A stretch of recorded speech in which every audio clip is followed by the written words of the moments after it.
Assalamualaikum warahmatullahi wabarakatuh. Saya ucapkan banyak terima kasih kepada Bapak Ibu semua yang telah berkenan hadir dalam kegiatan implementasi budaya positif di lingkungan sekolah atau kelas.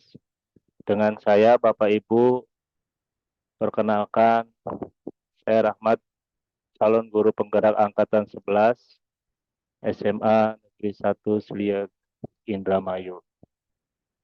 Yang terhormat, Bapak Kepala SMA Negeri 1 Sliek, Bapak Dr. Andes Haji Suhid, MPD. Yang saya hormati Bapak Ibu Guru, baik yang dari SMA Negeri 1 Sliek maupun dari sekolah yang lain. Bapak Ibu yang saya hormati, mari bersama-sama kita mengucapkan puji syukur atas kehadiran Allah Subhanahu wa Ta'ala, karena dengan rahmatnya lah kita semua bisa berkumpul meskipun dalam mode daring. Salawat serta salam semoga senantiasa tercurah kepada Nabi besar Nabi Muhammad Sallallahu Alaihi Wasallam. Baik Bapak Ibu, sebelumnya ke pemaparan yang lain, marilah kita bersama-sama untuk mengucapkan basmalah. Bismillahirrahmanirrahim. Baik Bapak Ibu, terima kasih.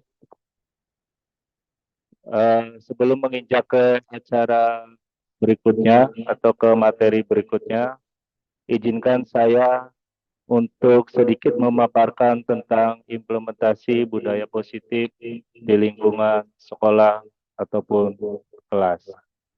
Bapak Ibu yang saya hormati, sebelumnya perkenalkan dua orang hebat ini. Beliau adalah fasilitator saya dan pengajar praktek saya, yaitu fasilitator saya Ibu Lilis Erna Yulianti SPD MPD, dan pengajar praktek saya Bapak Andri Supriyadi SPDI. Baik Bapak Ibu, susunan acara untuk hari ini adalah yang pertama pembukaan, yang kedua doa yang barusan kita lalui bersama, dan yang ketiga kegiatan inti, lalu berikutnya tanya jawab, dan yang terakhir penutup.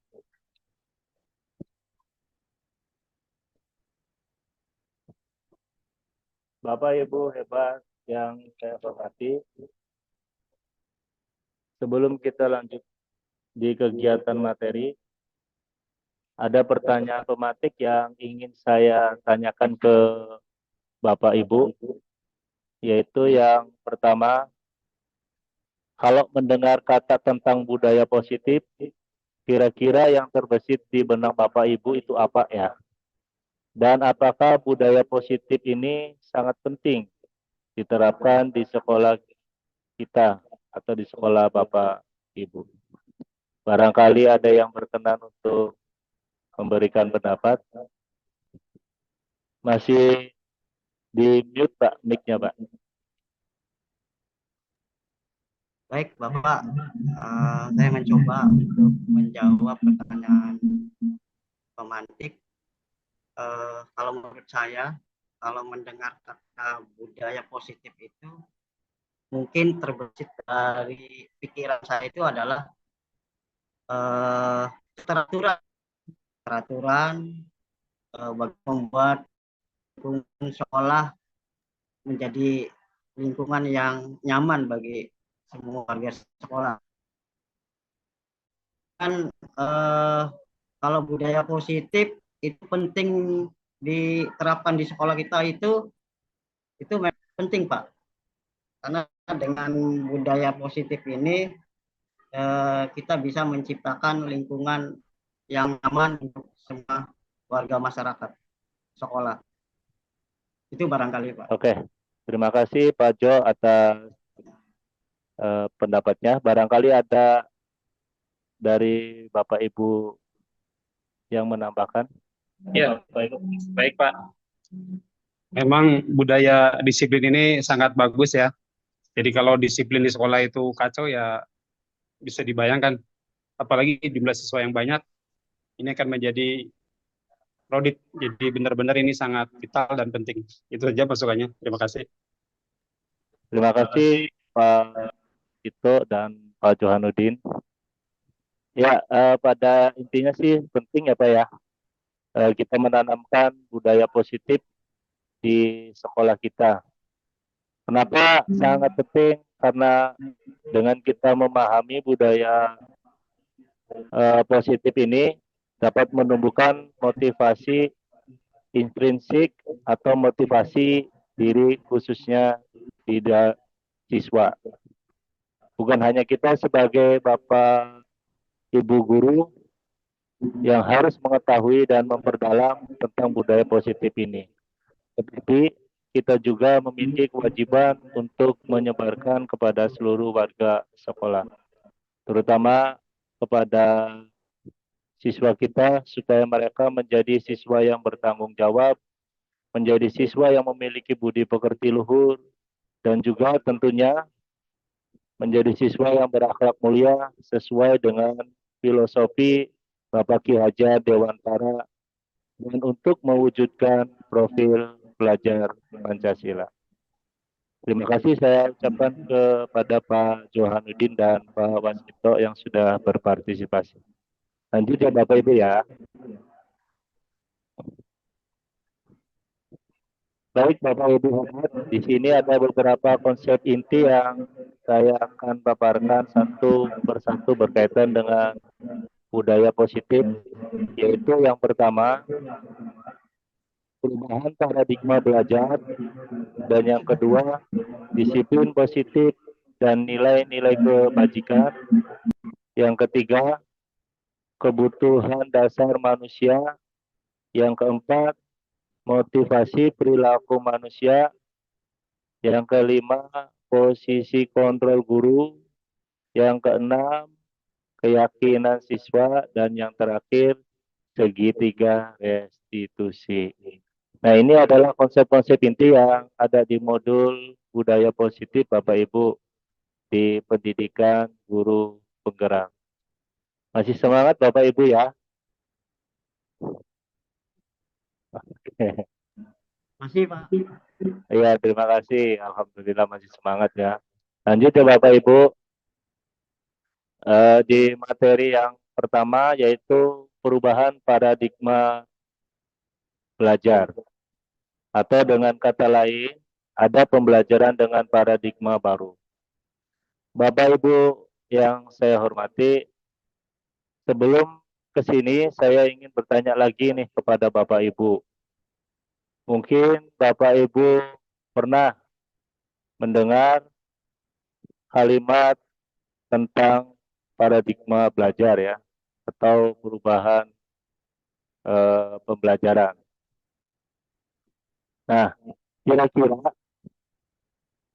Bapak Ibu posisinya menggunakan pembelajaran yang mana ya? Apakah pembelajaran yang berpusat pada guru atau pembelajaran yang berpusat pada siswa? Barangkali ada yang bersedia menjawab. Silakan Pak Johan barangkali. Ulangi lagi Pak pertanyaannya. Ya Pak, saya akan ulangi Pak ya. Di sini Pak, pada pembelajaran yang sudah Bapak gunakan, apakah berpusat pada guru atau berpusat pada guru Pak, intinya itu. Selama ini pembelajaran yang saya lakukan di kelas ada kalanya berpusat pada murid, ada kalanya berpusat pada guru Pak. Jadi kombinasi. Berarti ya Pak Johan ya, sudah menggunakan sistem pembelajaran kombinasi ya. Ada yang berpusat pada guru, ada yang berpusat pada Murid. peserta didik ya atau murid Iya, ya. Pak. Tapi barangkali dari Bapak Ibu yang lain tentang pembelajaran Saya, Pak. berdiferensi. Saya, Pak. Silakan, Jonah. Saya kedengaran nggak ngomong ya, Pak? Masuk, Terdengar Pak. nggak? Masuk ya.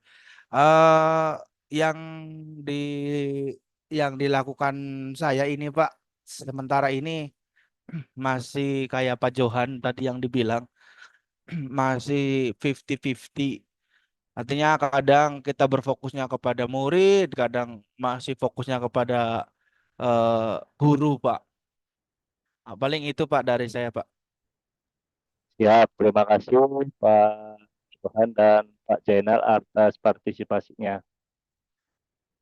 Ya mungkin di beberapa pembelajaran ya kayak Pak Johan, Pak Jainal itu masih menggunakan kolaborasi berarti Pak ya. Cuma di sini Bapak Ibu, di sini ada kalimat prinsip pembelajaran berdiferensiasi sehingga peserta didik belajar sesuai kebutuhan. Nah, kalau kita artikan di sini artinya pembelajaran berdiferensiasi itu kita sebagai guru harus mengetahui kebutuhan peserta didik Bapak Ibu. Jadi kalau hanya kita memberikan pembelajaran yang hanya satu arah, misalkan hanya ceramah atau hanya mentransfer ilmu saja, kita tidak tahu kebutuhan peserta didik itu apa. Jadi untuk dapat kita mengakomodir kebutuhan-kebutuhan peserta didik, maka pembelajaran yang kita lakukan adalah pembelajaran yang berdiferensiasi Bapak Ibu, atau pembelajaran yang berpusat kepada siswa. Itu idealnya ya Bapak Ibu ya. Sesuai dengan pemikiran dari Bapak Ki Hajar Dewantara bahwa guru sifatnya menuntun Bapak Ibu, memberikan contoh yang baik kepada siswa, dan pembelajaran harus berpihak kepada murid. Nah, jadi kalau misalkan Pak Jainal dengan Pak Johan masih berkolaborasi, ya kalau menurut Bapak Ki Hajar Dewantara, Pak, kita ini pembelajarannya harus berpusat pada siswa apa atau berpusat pada murid. Tujuannya adalah untuk membentuk atau mewujudkan profil pelajar Pancasila. Itu Bapak Ibu ya. Bapak Ibu juga mungkin tidak asing ya dengan kalimat profil pelajar Pancasila ya. Yang di sebelah kanan ini ada tampil pelajar Pancasila ya. Di situ ada 6 dimensi Bapak Ibu profil pelajar Pancasila, yaitu yang pertama beriman dan bertakwa kepada Tuhan Yang Maha Esa, yang kedua berkebinekaan global, yang ketiga bergotong royong, yang keempat kreatif, yang lima bernalar kritis, dan yang keenam mandiri. Dari keenam dimensi profil pelajar Pancasila ini diharapkan dapat terbentuk di setiap sekolah untuk peserta didik dimanapun berada. Mau itu di sekolah kita ataupun di sekolah yang lainnya.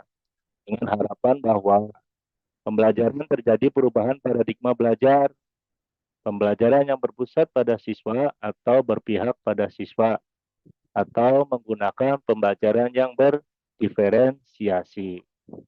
Itu ya Bapak Ibu ya. Masih semangat Bapak Ibu? Pak Johan masih semangat? Masih, Pak, masih. Semangat, semangat. Semangat. Ya Pak. Oke, berikutnya Bapak Ibu, kita masih di perubahan paradigma belajar. Di sini ada pergeseran paradigma teori kontrol Bapak Ibu. Nah, jadi ternyata kita menganggap bahwa kita adalah seorang guru. Kita berhak atau kita bisa mengontrol siswa. Tapi pada kenyataannya sebenarnya tidak bisa Bapak Ibu. Karena ini hanya sebagai miskonsepsi saja. Ini semua hanya ilusi belaka.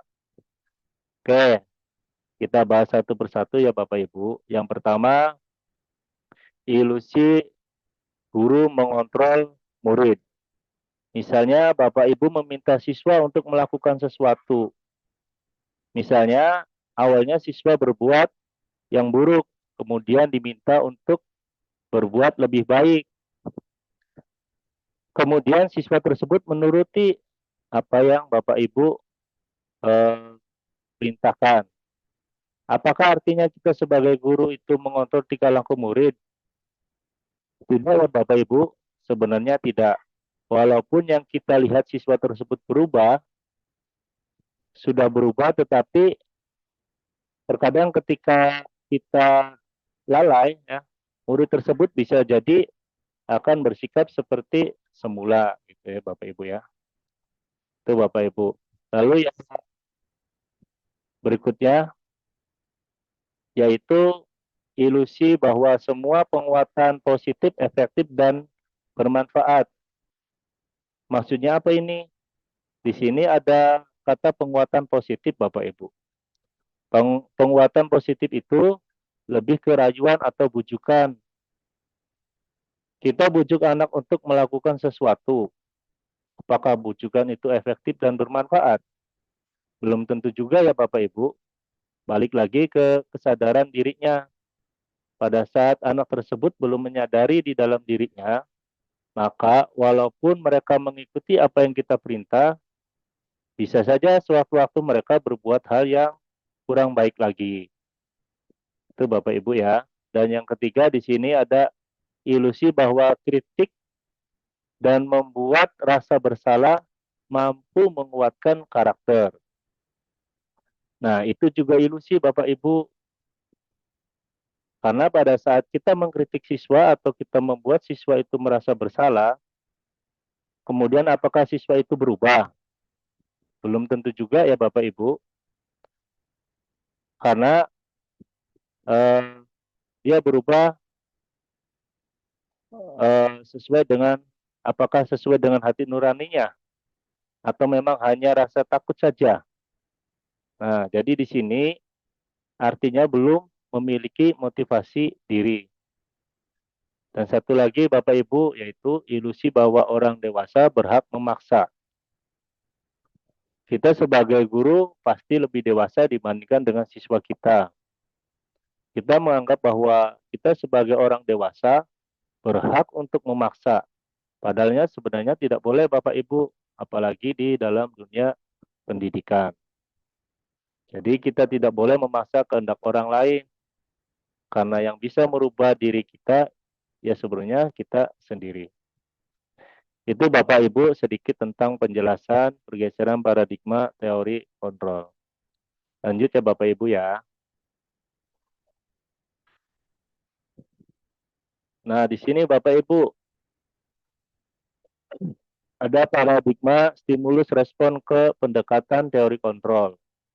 Di sini di dalam tabel ini ada stimulus respon dan teori kontrol Bapak Ibu. Kita perhatikan. Di realita kebutuhan kita sama. Tapi kalau di teori kontrol, realita atau kebutuhan kita berbeda. Dan yang kedua, di stimulus responnya, semua orang melihat hal yang sama, sedangkan di teori kontrol, setiap orang memiliki gambaran berbeda. Di poin 3, di stimulus respon, kita mencoba mengelola orang agar berpandangan sama dengan kita. Sedangkan di teori kontrol, kita berusaha memahami pandangan orang lain tentang dunia. Lalu yang poin keempat, ada stimulus responnya, perilaku buruk dilihat sebagai suatu kesalahan. Tetapi di teori kontrolnya, semua perilaku memiliki tujuan. Dan yang kelima, di stimulus responnya, orang lain bisa mengontrol saya, sedangkan di teori kontrol hanya Anda yang bisa mengontrol diri Anda. Yang keenam, Bapak Ibu, di stimulus responnya saya bisa mengontrol orang lain, sedangkan di teori kontrol Anda tidak bisa mengontrol orang lain. Dan yang terakhir, Bapak Ibu, di stimulus responnya pemaksaan ada pada saat wujukan gagal, Sedangkan teori kontrol yaitu kolaborasi dan konsensus menciptakan pilihan-pilihan baru. Nah, itu Bapak Ibu, jadi kalau pada saat bertemu dengan siswa yang memang memiliki perilaku yang kurang baik, maka sebaiknya kita lakukan kolaborasi Bapak Ibu dengan cara berkomunikasi yang efektif. Artinya di situ kita akan berkolaborasi dengan siswa yang mempunyai masalah itu Bapak Ibu. Jadi tidak langsung kita just bahwa kamu bersalah begitu. Jadi kita harus kolaborasi dulu mencari solusi bersama. Itu ya Bapak Ibu. Lanjut Bapak Ibu.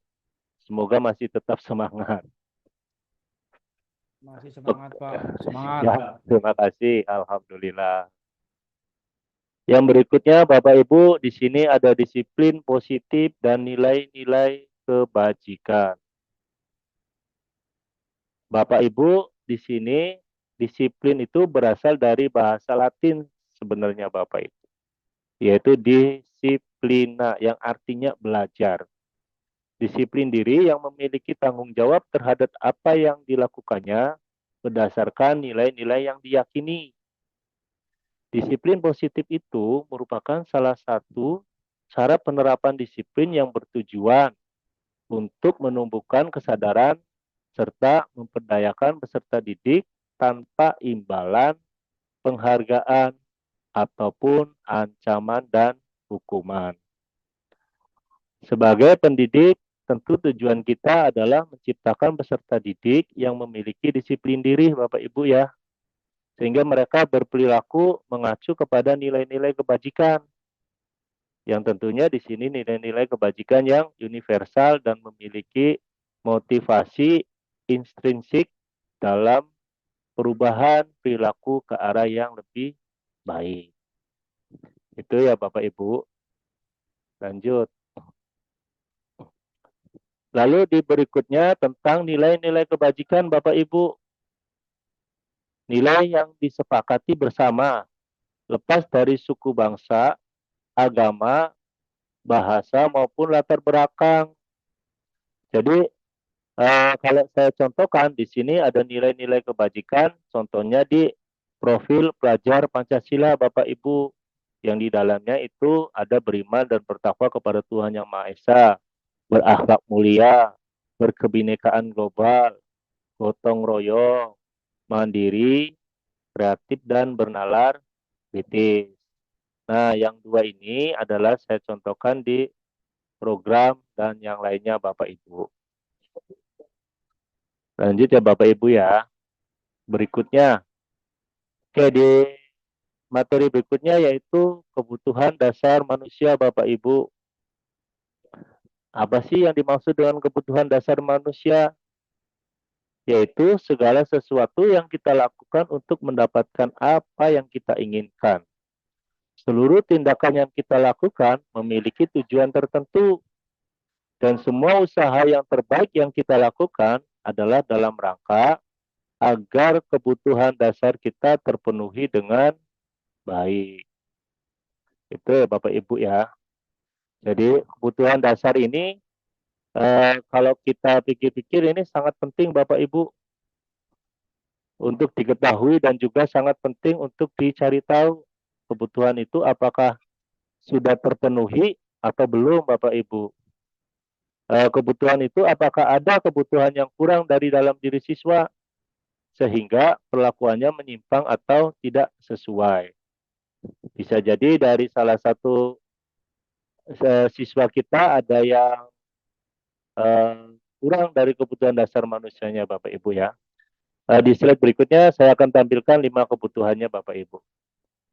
Nah ini Bapak Ibu, ini adalah 5 kebutuhan dasar manusia. Yang pertama, kebutuhan bertahan hidup atau survival. Yang kedua, kasih sayang dan rasa diterima atau kebutuhan untuk diterima.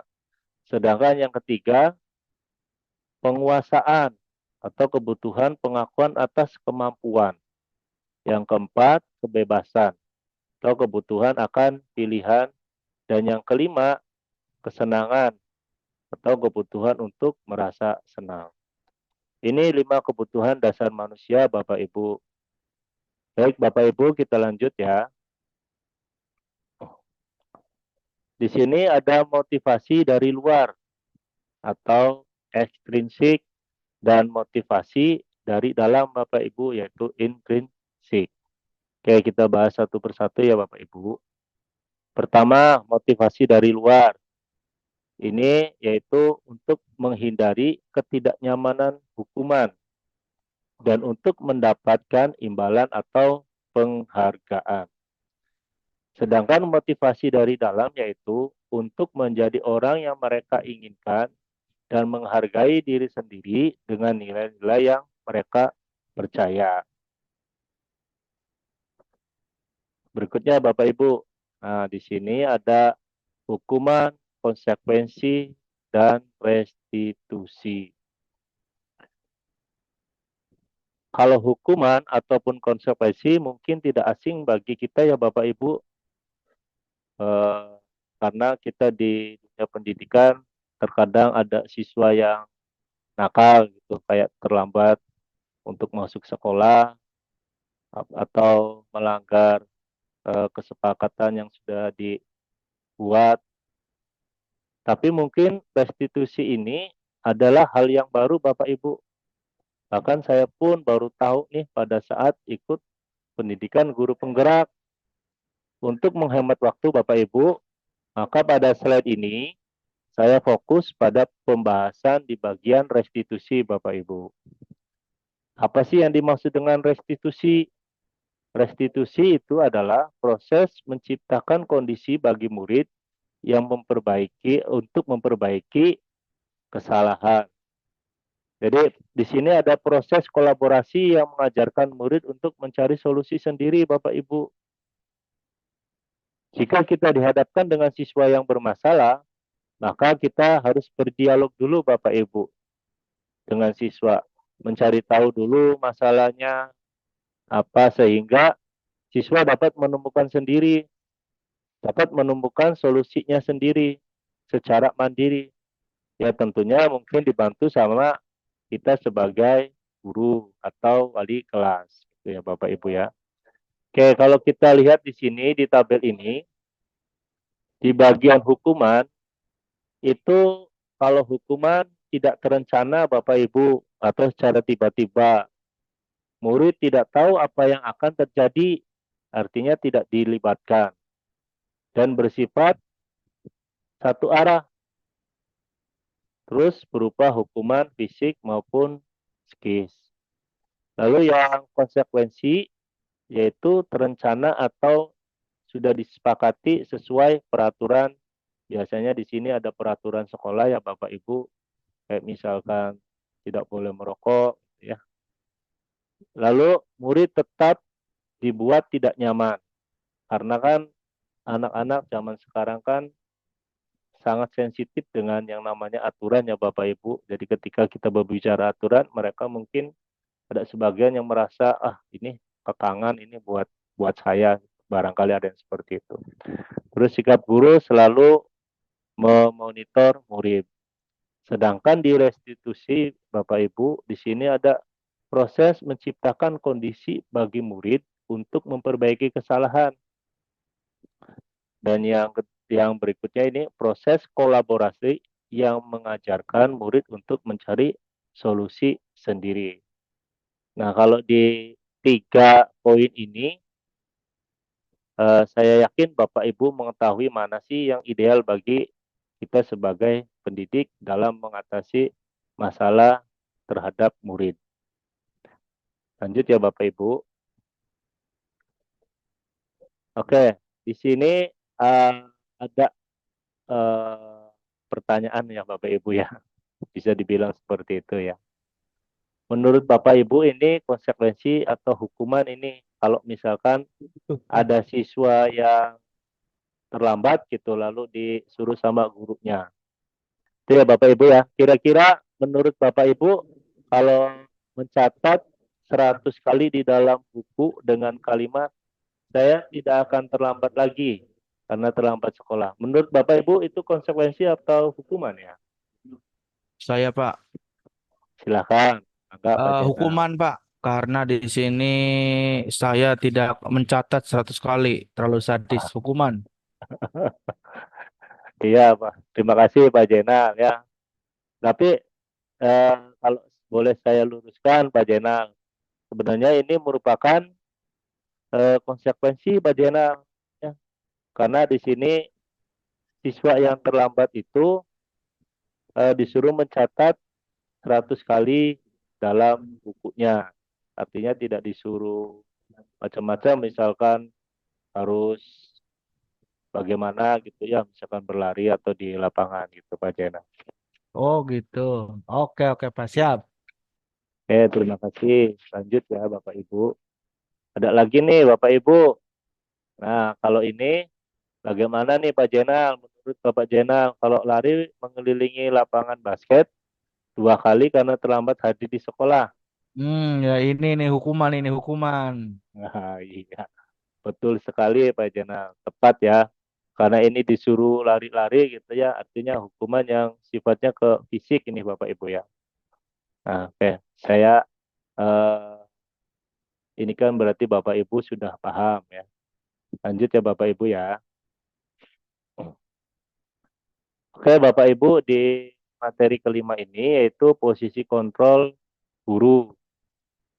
Bapak Ibu yang saya hormati, di sini ada 5 posisi kontrol guru yang layaknya harus kita tahu Bapak Ibu.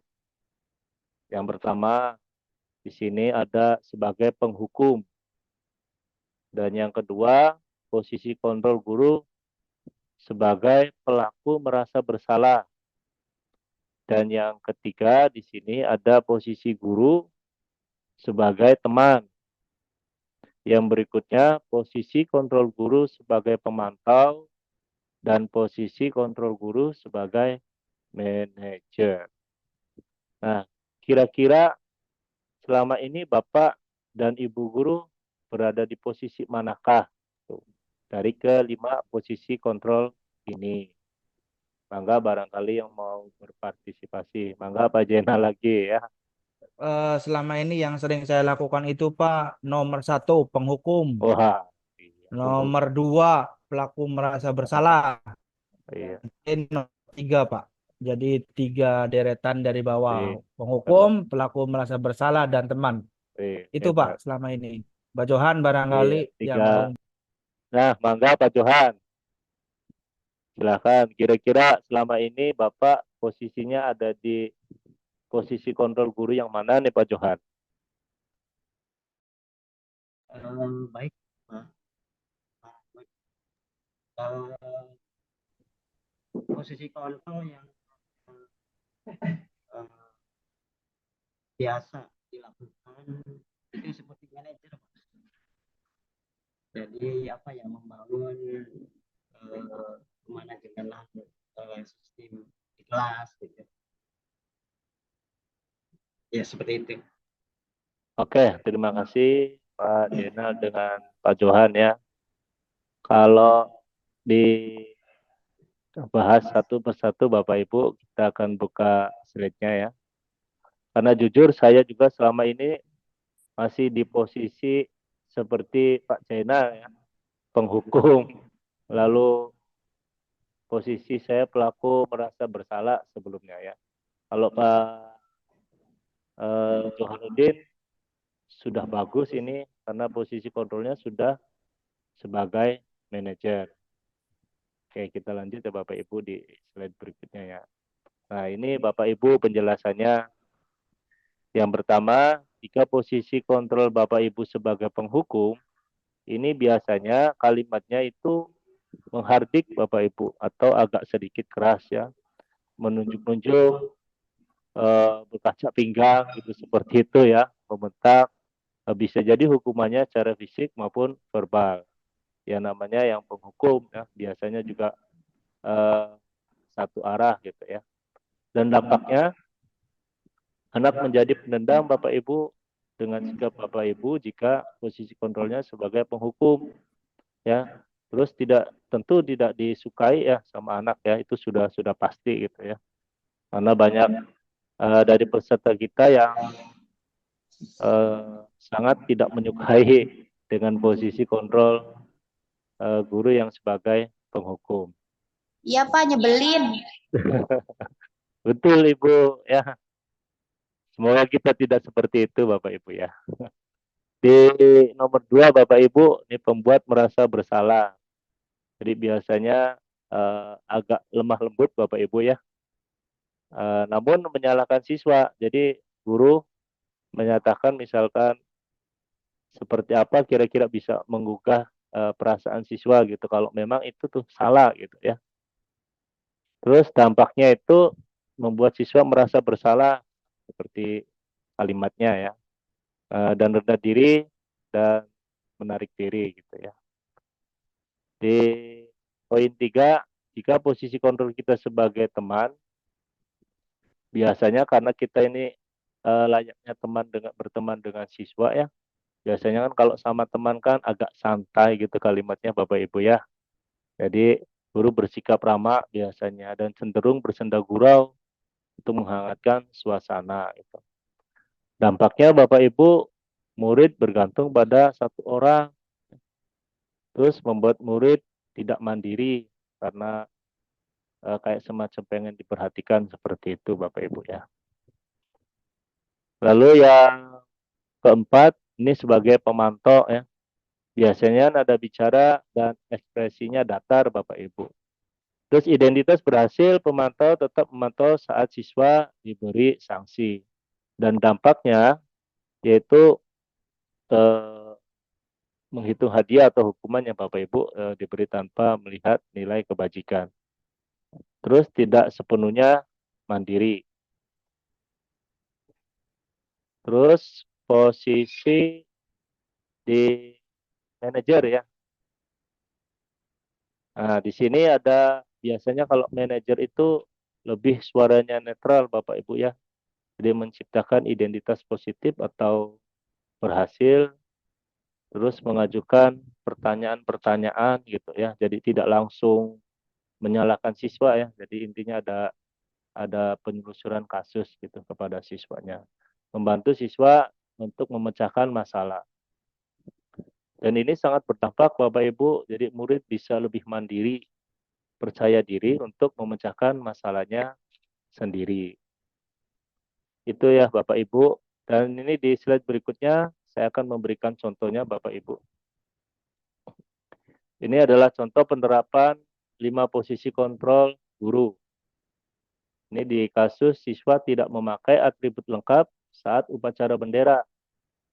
Nah, di sini dicontohkan sebagai penghukum, yaitu hormat pada bendera selama 1 jam. Ini ketika ada kasus siswa yang tidak memakai atribut lengkap. Jadi dihukum ini siswa Bapak Ibu. Jadi disuruh hormat pada bendera selama 1 jam. Sedangkan posisi kontrol guru sebagai pembuat merasa bersalah, di sini dicontohkan ada kalimat, ada dialog Bapak Ibu. Jadi berapa kali ibu bapak harus memberitahu kamu selalu saja mengecewakan ibu bapak. Gitu ya. Artinya ada teguran untuk kepribadian siswanya Bapak Ibu ya, supaya siswa itu oh iya ya saya ini salah gitu Bapak Ibu. Jadi tidak langsung dihukum. Berikutnya Bapak Ibu, jika posisi kontrol kita sebagai teman, di sini biasanya ada dialog juga Bapak Ibu. Contohnya begini Bapak Ibu. Ayo dong ikuti aturan sekolah ya. Tolong bantu ibu atau bapak ya sekali ini. Misalkan ada lagi, ya sudah tidak apa-apa, lain kali jangan sampai berbuat seperti ini lagi ya. Jadi layaknya kita ngobrol dengan teman saja Bapak Ibu, kalau posisi kontrol kita sebagai teman. Dan berikutnya di sini saya contohkan posisi kontrol sebagai pemantau Bapak Ibu. Di sini contohnya yaitu contoh kalimatnya, kamu sudah melanggar peraturan sekolah, kamu tahu konsekuensinya. Ya. Setelah upacara, kamu beli atributnya ke koperasi dan jangan diulangi lagi, gitu ya, Bapak Ibu ya. Jadi di sini tidak ada hukuman intinya Bapak Ibu ya, karena posisi kontrol kita sebagai pemantau bukan sebagai penghukum. Berikutnya Bapak Ibu yang terakhir, pada kasus siswa tidak memakai atribut juga ya. Nah, di sini posisi kita sebagai manajer Bapak Ibu dicontohkan di sini. Apakah kamu tahu kesalahan kamu, gitu ya? Atau kira-kira bagaimana kamu memperbaiki kesalahan kamu? Jadi di sini ada sistem dialog dulu Bapak Ibu ya. Jadi karena ini sebagai manajer dan idealnya kita disarankan sih sebagai manajer Bapak Ibu ya, supaya efek dari siswanya juga ketika kita posisikan kita sebagai manajer, di situ nanti ada kemandirian siswa dalam mencari solusi ya. Baik Bapak Ibu, di slide berikutnya ini nanti saya akan bertanya lagi nih pada Bapak Ibu. Saya berikan contoh kalimatnya. Misalkan seperti ini. Nah, ini. Nah, mangga yang mau berpartisipasi di sini posisi kontrol apakah jika ada kalimat seperti ini Bapak Ibu? Kamu tidak pernah benar-benar melakukannya. Barangkali dari Pak Johan, kira-kira posisi kontrol apa nih Pak Johan? Silakan, masih di mute Pak. Nah, Ya, enggak Pak. posisi kontrol ini kamu tidak pernah benar melakukannya. Kira-kira Berarti apa Pak? posisi kontrolnya menghukum, Pak. Menghukum. Ya. Oke. Kita cek. Nah, betul sekali Pak. Alhamdulillah. Jadi di sini posisi kontrol kita sebagai penghukum. Ada lagi Bapak Ibu? Silakan. Kena berpartisipasi. Saya Pak. Silakan. Ibu Pelangi. Mangga Ibu Pelangi. Saya kecewa sekali dengan kamu. Kayak masih penghukum, Pak. Penghukum. Oke, kita cek ya. Wah, Iya. pembuat rasa bersalah, Ibu. Jadi kalimatnya, saya kecewa sekali dengan kamu, gitu kan, Bu. Jadi di sini guru berposisi sebagai pembuat rasa bersalah. Jadi supaya siswa itu ngerasa bersalah, oh ya saya itu salah, begitu ya. Terima kasih Ibu Pelangi sudah berpartisipasi. Pak Johan lagi, Mangga. Ya. Pak, kira-kira apa rencanamu untuk menyelesaikan masalah ini? Kalau saya pikir ini lebih cenderung ke manajer, Pak. Ke manajer, Pak ya? Iya. Oke, Pak. Kita buka jawabannya. Ih, hebat sekali Pak Johan ya. Betul banget, Pak. Ini sebagai manajer dan harapan kita sebagai guru ini posisinya di manajer, Pak. Di sini ada kalimat, apa rencana kamu untuk menyelesaikan masalah ini, gitu ya. Oke, terima kasih yang sudah berpartisipasi. Cuma ada dua lagi nih, Bapak Ibu, ya. Nah, berikutnya Bapak Ibu. Saya Pak, ya Pak. Silakan, Mbak Jona. Ayolah lakukan demi Bapak Ibu. Ini tuh merayu berarti merasa bersalah. Merasa bersalah. Oke. Saya kunci jawabannya Pak Jenal ya. Kita buka Ya. dulu jawabannya. Wah, ternyata posisi kontrol sebagai teman Pak Jenal. Nah, di sini ada kalimat ajakan ya. Ayolah, lakukan demi Bapak atau Ibu. Oh, Gitu ya. salah ya. Oke. Satu lagi Bapak Ibu ya. Mangga yang mau berpartisipasi.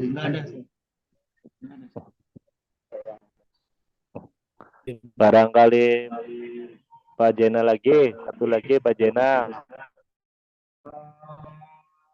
Nah, kamu tidak pernah mendapatkan nilai jika tidak mengerjakan tugas. Ini kamu tidak pernah mendapatkan nilai jika tidak mengerjakan tugas. Teman. Oke, kita kunci jawabannya Pak Jena. Wah, ternyata atau Pak Jenal ya. Di sini ada kalimat salah kamu tidak lagi. pernah mendapatkan nilai jika tidak mengerjakan tugas. Oke, Bapak Ibu, terima kasih yang sudah berpartisipasi. Masih semangat Bapak Ibu? Oke, kita lanjutkan ya Bapak Ibu ya. Oke, Bapak Ibu, di sini ada keyakinan kelas. Baiklah Bapak Ibu, kita bahas di keyakinan kelas ya. Oke, mengapa keyakinan kelas? Bukan peraturan kelas. Jadi logikanya gini Bapak Ibu. Misalnya Bapak Ibu membawa motor ke jalan raya atau ke kota ya Bapak Ibu ya. Biasanya kan di dalam kota itu banyak polisi Bapak Ibu. Nah, lalu Bapak Ibu membawa motor nih dan memakai helm.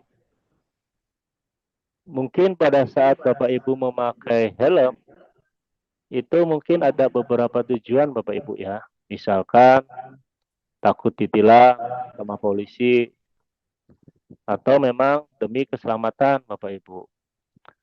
Kalau misalkan Bapak Ibu memakai helm tujuannya takut ditilang sama polisi, maka motivasi yang ada di dalam diri kita itu atau di dalam Bapak Ibu itu adalah motivasi eksternal atau dari luar.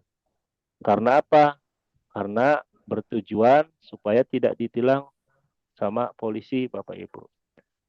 Tetapi kalau misalkan Bapak Ibu itu meyakini bahwa ketika memakai helm itu demi keselamatan ya, artinya yakin gitu ya. Nah, untuk keselamatan kita atau menjaga diri kita itu berarti yang ada di dalam diri Bapak Ibu adalah sebuah keyakinan. Artinya ada polisi ataupun tidak ya kita memakai helm aja. Jadi kita yakin bahwa dengan memakai helm ini bisa menjaga diri kita dari misalkan kecelakaan kepala gitu ya. Maka dari situlah kenapa bukan peraturan tetapi harus keyakinan. Karena yang mau kita bentuk dalam diri anak atau siswa adalah motivasi dirinya Bapak Ibu, yaitu motivasi intrinsiknya, bukan motivasi luarnya. Itu Bapak Ibu ya. Kenapa keyakinan bukan peraturan. Intinya kalau misalkan keyakinan ya berarti dengan sendirinya siswa akan melakukan itu gitu. Misalkan kita yakin kepada Allah gitu ya. Kita yakin bahwa sehari-hari kita dijaga atau diperhatikan sama Allah gitu. Sehingga dari keyakinan itu kita akan menghindari beberapa kesalahan gitu, Bapak Ibu ya, atau dosa atau kemaksiatannya. Itu Bapak Ibu ya, semoga sedikit memberikan pencerahan. Lalu di sini ada penjelasan Bapak Ibu. Keyakinan kelas lebih menekankan pada pembentukan lingkungan belajar yang positif tentunya ya, dan saling mendukung. Sementara peraturan kelas seringkali lebih menekankan pada kontrol dan kepatuhan. Dengan membangun keyakinan bersama, kelas dapat menjadi tempat yang lebih dinamis, inklusif, dan produktif. Di sini juga dijelaskan Bapak Ibu bahwa keyakinan kelas dibuat berdasarkan kesepakatan antara guru dan siswa dan bersifat universal. Sedangkan peraturan biasanya dibuat oleh guru dan bersifat satu arah. Itu perbedaannya ya Bapak Ibu ya. Bapak Ibu yang saya hormati, di sini ada pembuatan keyakinan kelas, yaitu yang pertama ya, sifatnya abstrak, berupa pernyataan universal, dibuat dalam pernyataan positif atau kalimat positif Bapak Ibu. Sedikit saja agar mudah diingat, sesuai dengan kondisi kelas dan sekolah, sehingga keyakinan kelas itu mudah untuk diterapkan. Semua warga sekolah atau warga kelas dilibatkan saat pembuatan keyakinan kelas, meninjau dan menyetujui dengan menandatangani keyakinan kelas dan ditempel di dinding kelas. Jadi kalau kita perhatikan di beberapa poin ini Bapak Ibu, berarti pembentukan keyakinan kelas itu melibatkan beberapa unsur, di antaranya siswa, ya, Bapak Ibu, atau wali kelas, atau bisa saja kita menghadirkan orang tua juga Bapak Ibu. Jadi intinya sifatnya bukan pengekangan Bapak Ibu ya, karena nanti di dalam proses pembentukan keyakinan kelas ini, nanti siswa disuruh menulis sendiri kira-kira keyakinan apa yang mereka inginkan. Dari sekian siswa ini nanti kita akan filter ya Bapak Ibu menjadi beberapa poin. Ya, jangan banyak-banyak Bapak Ibu biar nanti mudah diingat sama siswa. Jadi misalkan ada 36 siswa, mungkin ada beberapa yang sama ya kita ambil yang sama itu perwakilan saja Bapak Ibu. Ini misalkan saya tampilkan contoh ketika pembentukan atau pembuatan keyakinan kelas Bapak Ibu. Di sini saya pertama berdialog dengan siswa Bapak Ibu untuk cara pembuatannya. Jadi di situ saya akan menanyakan langsung dan mengajak siswa untuk menulis keyakinan apa yang mereka inginkan untuk kelasnya itu. Karena ketika keyakinan itu dibuat oleh siswa itu sendiri, otomatis dan saya yakin bahwa keyakinan itu tidak akan dilanggar sama siswa tersebut. Karena berdasarkan atas kesepakatan. Beda dengan peraturan ya Bapak Ibu, kalau peraturan misalkan saya yang buat nih. Misal, tidak boleh minum di dalam kelas. Misalkan tidak boleh izin pada saat KBM. Nah, itu kan hanya satu arah ya Bapak Ibu, artinya siswa tidak dilibatkan dalam pembuatan aturan itu.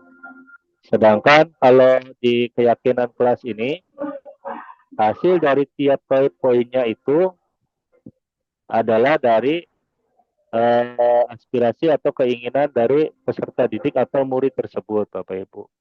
Nah, di foto ini beberapa kegiatan yang sudah saya lakukan untuk pembuatan keyakinan kelas. Ya, di antaranya yang tadi berdialog, berdiskusi dulu, lalu di sini siswa menuliskan keyakinan kelas di stick note, Bapak Ibu ya. Nah, masing-masing dari stick note yang siswa tulis dan pegang itu ditempelkan di papan tulis, sehingga dari situ saya bisa langsung sortir berapa item saja yang nanti akan disepakati bersama. Itu ya Bapak Ibu tentang implementasi keyakinan kelas. Nah, yang terakhir Bapak Ibu, masih semangat ya Bapak Ibu ya? Masih Masih. dong. Oke, siap. Terima kasih. Alhamdulillah. Sekarang Bapak Ibu di materi yang terakhir yaitu di segitiga restitusi. Nah, di sini ada penjelasan Bapak Ibu yaitu apa sih segitiga restitusi itu? Suatu proses dialog yang dijalankan oleh guru agar dapat menghasilkan murid yang mandiri dan bertanggung jawab. Di sini ada 3 tahapan Bapak Ibu tentang segitiga restitusi. Yaitu yang pertama, menstabilkan identitas, validasi tindakan yang salah, menanyakan keyakinan. Nah, contohnya seperti ini Bapak Ibu. Nih, kalau ini menstabilkan identitas, yaitu berdasarkan prinsip pembuat kesalahan adalah bagian dari proses pembelajaran. Misalkan kalimatnya yaitu berbuat salah itu wajar, dan yang lainnya tidak ada manusia yang sempurna. Ibu atau bapak juga pernah melakukan itu. Ibu atau bapak tidak mau mencari siapa yang salah, tapi ibu bapak ingin mencari solusi dari permasalahan ini. Lalu kamu berhak merasa begitu. Ini untuk menstabilkan identitas Bapak Ibu ya. Berikutnya, di sini ada validasi tindakan yang salah. Berdasarkan prinsip setiap perilaku berupaya memenuhi suatu kebutuhan tertentu. Contohnya Bapak Ibu. Contoh kalimatnya Bapak Ibu ya. Kamu pasti punya alasan mengapa melakukan hal itu. Padahal kamu bisa melakukannya melakukan yang lebih buruk, tetapi tidak sampai gitu ya Bapak Ibu ya. Kamu patut bangga karena telah melindungi sesuatu yang penting buatmu. Kamu melakukannya karena mempertahankan sesuatu yang penting bagi kamu. Ini contoh dari kalimatnya Bapak Ibu ya. Mungkin masih banyak lagi kalimat-kalimat yang lainnya. Sebagai validasi tindakan yang salah. Berikutnya Bapak Ibu. Di sini ada menanyakan keyakinan berdasarkan prinsip teori kontrol bahwa pada dasarnya kita termotivasi secara intrinsik. Ya. Yaitu contoh kalimatnya, apa keyakinan kelas kita? Nilai-nilai apa yang telah disepakati bersama? Seperti apa gambaran sebuah kelas yang ideal menurut kamu? Kamu ingin menjadi seorang yang seperti apa? Nah, itu ya Bapak Ibu ya. Itu merupakan contoh dari kalimat menanyakan keyakinan. Bapak Ibu, pada slide berikutnya saya akan memberikan contoh video Bapak Ibu ya. Ini contoh penerapan segitiga restitusi. Terima kasih Pia sudah memenuhi panggilan Bapak terkait kejadian tadi pagi. Bapak mendengar kalau kamu berantem sama Aida. Apakah betul itu? Iya Pak, habis kesel. Kenapa kesel itu? Aida terus-menerus mencontek hasil pekerjaan saya. Bukan hanya PR, tugas juga selalu disontek Pak. Oh gitu ya. Ya wajar lah kalau kamu kesel ya dan marah. Karena kerjaannya selalu dicontek sama Aida ya. Lalu apa yang harus kamu lakukan ke Aida? Saya marah-marah Pak, sama maki-maki Aida. Dan tanpa sadar saya menggebrak mejanya Pak. Oh begitu. Tentunya mungkin ada alasannya ya kamu melakukan seperti itu. Iya Pak, masa saya diam saja? Saya kan sudah susah payah mengerjakan soal. Tapi Aida hanya mencontek, tidak mau berusaha sendiri. Baik, Bapak menghargai tindakan kamu yang tidak lebih dari itu. Misalkan kamu memukul. Oke, selanjutnya Bapak pengen nanya nih, apakah itu sesuai dengan kesepakatan keyakinan kelas kita? Tidak Pak. Lalu kira-kira keyakinan kelas apa yang kamu langgar? Saling menghormati antar teman Pak. Betul, menurut kamu saling menghormati itu penting apa tidak? Penting Pak. Baik, kalau menurut kamu penting, jadi keyakinan apa yang harus kamu lakukan pada saat kamu sedang marah tadi? Harus lebih sabar Pak. Kamu bersedia memperbaiki masalah ini? Iya Pak. Oke, kalau gitu, apa yang harus kamu lakukan untuk memperbaiki masalah ini? Saya harus bersedia bersabar dan menahan amarah saya. Kalau ada teman yang mencontek, saya akan laporkan pada guru mata pelajaran atau wali kelas saya. Ya, tepat sekali.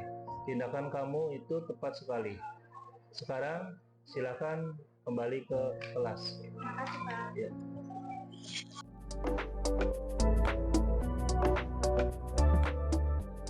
Assalamualaikum warahmatullahi wabarakatuh.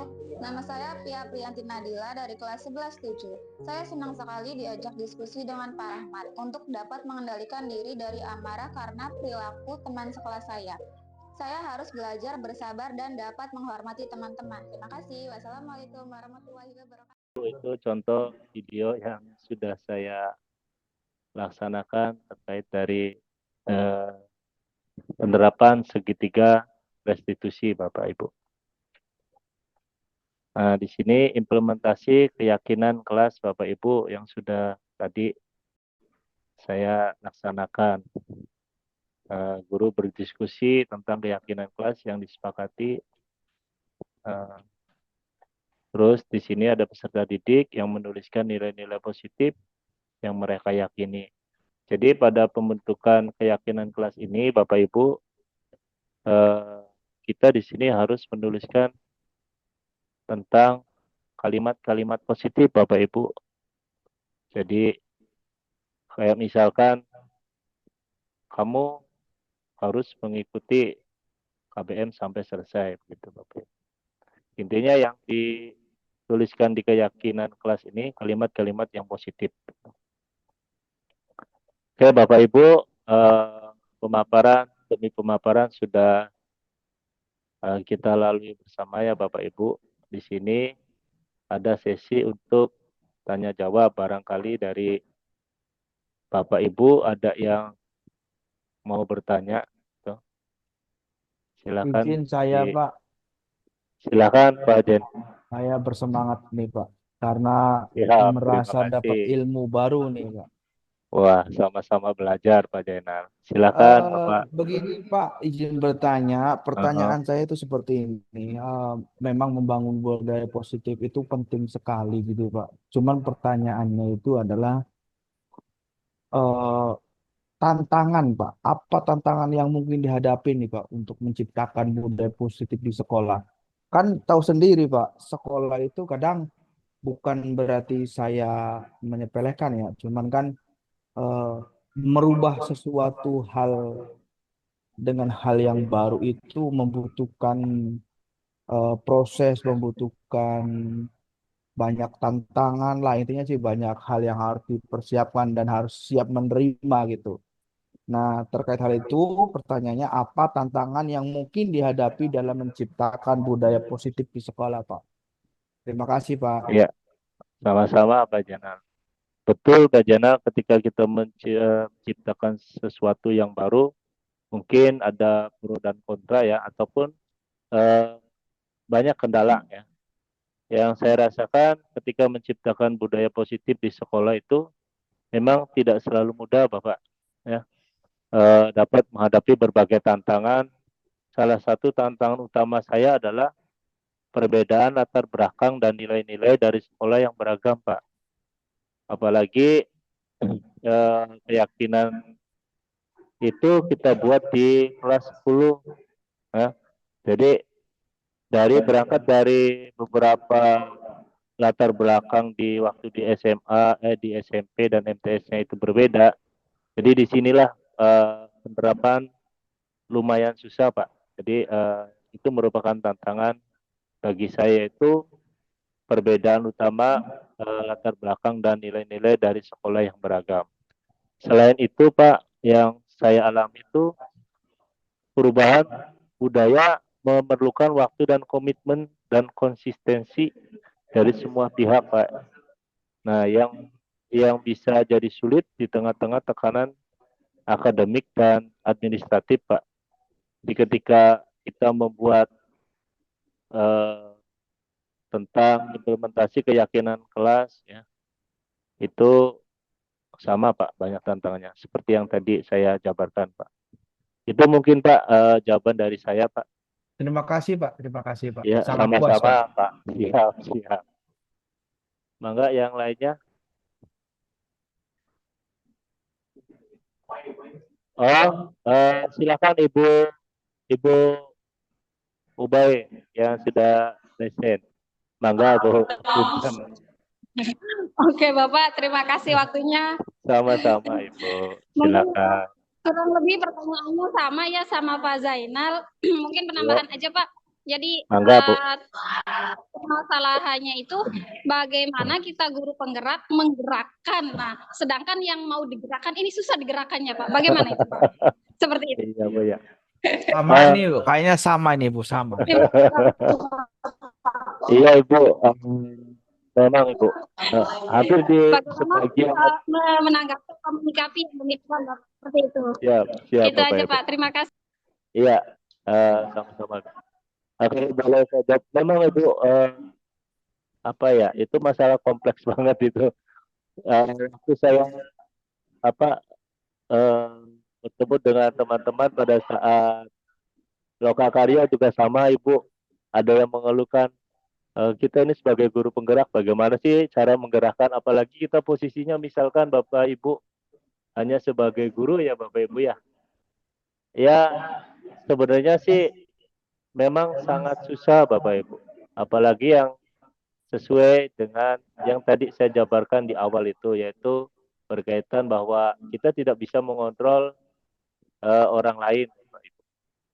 Cuma ya karena kita sebagai guru penggerak Bapak Ibu, ya mungkin menurut saya mah ya sikap kita sendiri yang nanti akan menggerakkan mereka gitu Bapak Ibu. Jadi kan kita pengen guru tersebut melakukan sesuatu yang positif, ya kita, kalau menurut saya masih kitanya sendiri yang harus melakukan positif itu gitu. Jadi menurut saya ketika ada teman-teman guru yang memang susah untuk digerakkan bersama, dengan ketika melihat sikap kita yang banyak positifnya mungkin Bapak Ibu. Jadi ya memang sama sih Bapak Ibu. Pak Rahmat boleh Ya, ikut siap. menambahkan nggak Pak Rahmat? Boleh, mangga. Emang saya pribadi juga merasakan ya yang apa yang Ibu Muaibah utarakan gitu loh, menggerakkan seseorang itu yang bagaimana dia tuh tidak mau bergerak gitu. Terus solusinya seperti apa? Yang Pak Rahmat bilang kan berarti kan kita itu harus dimulai dari diri sendiri kan, Betul. bergerak dan merubah dari diri sendiri. Cuman memang yang jadi masalah tuh Pak Rahmat. Ini mah sambil diskusi ya, karena memang ini Mangga, menarik Pak. gitu. Siap. Iya. Yang jadi masalah adalah bagaimana udah dia nggak mau bergerak, tetapi nyerimpung Pak Rahmat. Itu gimana itu? Bergerak kagak Aduh. diajak gak mau, nyerimpung iya gitu Iya. loh. Tunggu-tunggunya Pak. Iya, Pak. Iya kan? Ya Bu ya. Repot Bener. juga ini orang begini nih. Gimana itu kayaknya Pak Rahmat? Kalau hal-hal Iya. yang begini. PR. Betul, Pak Ibu. Barangkali Muaibah juga bisa Iya. bisa menjawab juga ini. Ibu. Jawabannya wis umbaran bae Pak. Jadi jawabannya sempat tiba-tiba ya.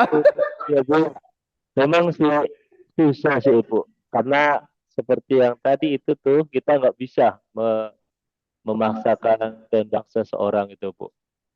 Ya seperti itu Bu, sama Bu di teman-teman yang lain juga banyak yang seperti itu Bapak Ibu. Barangkali Pak Johan apa ini pencerahan buat kita bersama Pak Johan. Karena Ya, jujur betul, saya Pak masih Jos. belum Dari belajar. yang didengar sama Jenal, tadi kan ada mungkin partner kita yang tidak mendukung ya penerapan budaya positif di sekolah. Nah tentu apa namanya, kita mungkin strategi yang kita lakukan adalah pendekatan secara personal, Pak. Kalau itu kebetulan dari personal orang tersebut gitu, yang tidak mau mendukung program-program budaya positif yang kita terapkan di sekolah. Mungkin dari pendekatan secara personal, ngomong kepada orang tersebut secara baik-baik gitu, dengan bahasa apa ya, bahasa pertemanan lah, bagaimana gitu, supaya orang tersebut sadar gitu, punya apa, akhirnya punya rasa tanggung jawab memiliki sekolah gitu. Mungkin seperti itu Pak. Pak Johan, terima kasih. Itu dari Pak Johan barangkali sama-sama mendapatkan pencerahan. Karena kalau saya ngobrol dengan CGP yang lainnya juga Ibu sama Bapak Ibu. Sekiranya ada yang mau ditanyakan lagi barangkali dari yang lain. Kalau tidak ada, nanti kita bisa mengakhiri diskusi. Izin Pak, saya mau bertanya juga mengenai ini apa namanya, proses penyusunan pembuatan itu di dalam kelas itu, keyakinan dan peraturan kelas itu Pak. Jadi di situ kan yang kalimat negatif itu nggak boleh ya, apa maksudnya kalimat negatif itu harus dirubah menjadi kalimat positif. Nah itu gimana tuh Pak? Apa kalau bagaimana kalau misalkan dipaksakan gitu, itu bagaimana dampaknya? Atau ada aturan khusus gitu, harus kalimat positif, nggak boleh kalimat negasi? Mungkin seperti itu Pak. Oke, Pak Johan, terima kasih. Memang benar Pak. Jadi di dalam menentukan atau menyusun keyakinan kelas itu kita disarankan menggunakan kalimat yang positif Pak. Contoh misalkan kalimat positifnya untuk dilarang merokok, Pak. Nah, itu kan dilarang itu kan merupakan kalimat negatif, Pak. Sehingga kita mengganti ke kalimat positif. Jadi misalkan ada kalimat dilarang merokok. Jadi yang dilarangnya ini yang kita ganti ke kalimat positif, Pak. Misalkan menjadi menjaga kesehatan dengan tidak merokok gitu, Pak. Jadi sebisa mungkin kita terapkan kalimat-kalimat yang positifnya, Pak. Karena di sini adalah keyakinan kelas yang dibentuk secara bersama, berkolaborasi dengan siswa dan beberapa guru mungkin. Jadi kalau disarankan sih menggunakan kalimat yang positif, Pak. Jadi jangan menggunakan kalimat yang negatif, Pak. Itu Pak Johan yang bisa saya jawab. Terima kasih. Baik, terima kasih Pak pencerahannya. Sama-sama Pak Johan. Oke Bapak Ibu, terkait waktu juga, terima kasih Bapak Ibu atas partisipasinya, atas waktunya untuk kegiatan implementasi budaya positif di sekolah ini. Dengan mengucapkan Alhamdulillah, saya tutup. Dari saya mohon maaf jika ada kekurangan. Terima kasih atas segala waktu yang Bapak Ibu berikan. Saya akhiri. Assalamualaikum warahmatullahi wabarakatuh. Waalaikumsalam Mangga warahmatullahi Bapak Ibu bisa Waalaikumsalam warahmatullahi wabarakatuh. Sukses Mangga terus boleh. Pak. Amin Ibu, terima kasih. Terima kasih. Izin Mangga live, Bapak Pak, Ibu. ya, izin live. Silakan Izin live, Bapak Pak. Ibu. Silakan.